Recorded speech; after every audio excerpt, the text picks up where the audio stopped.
Peoples Labour Bureau Karachi division کے صدر اسلم سمو جو کہ محنت کشوں کے جائز حقوق اور مفادات کا تحفظ کرتے دکھائی دیتے ہیں اور بلدیہ کورنگی میں بھی ہم نے دکھایا تھا کہ حرکت میں رہتے ہیں اور حرکت میں ہی برکت ہے، حرکت میں رہا کرو، صحت بھی اچھی رہے گی۔ تاہم اسلم سمو اور جنرل سیکرٹری حسین بادشاہ نے مشاورت کی اور مشاورت کے بعد پیپلز لیبر یونین صدر ٹاؤن کا اعلان کر دیا۔ صدر Mir Akram Baloch, general secretary Izzat Shah, chairman Saleh Sheedi, senior نائب صدر Muhammad Aslam Pazenjo, senior vice chairman Khanzada Kaki, vice chairman Syed Shahbaz, صدر عمران بلوچ، نائب صدر سیکنڈ خالد ایوان، deputy general secretary Idrees Gul Sher, information secretary Samandar Gul, deputy information Arsalan Baloch, رابطہ secretary Nadeem Tanoli, office secretary Irshad Khan, جبکہ ممبران کمیٹی کے ناموں کو جہاں اعلان کیا گیا ہے وہیں زبیر، ثاقب، سقی، طلحہ، محمد بلوچ شامل ہے۔ اسلم سمو کا کہنا تھا کہ محنت کشوں کے مسائل اور ان کے حل میں اب لیبر ڈویژن کو اپنا بھرپور کردار ادا کرنا ہوگا تاکہ صدر ٹاؤن کے محنت کشوں کے جائز حقوق اور مفادات کا تحفظ کیا جا سکے اور پاکستان پیپلز پارٹی کے قائد شہید بابا ذوالفقار علی بھٹو کے دیے ہوئے اصولوں پر چلتے ہوئے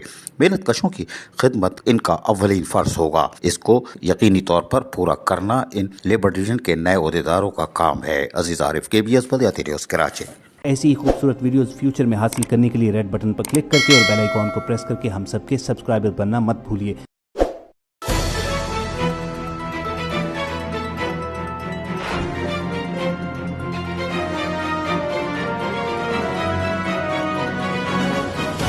KBS بلدیاتی نیوز۔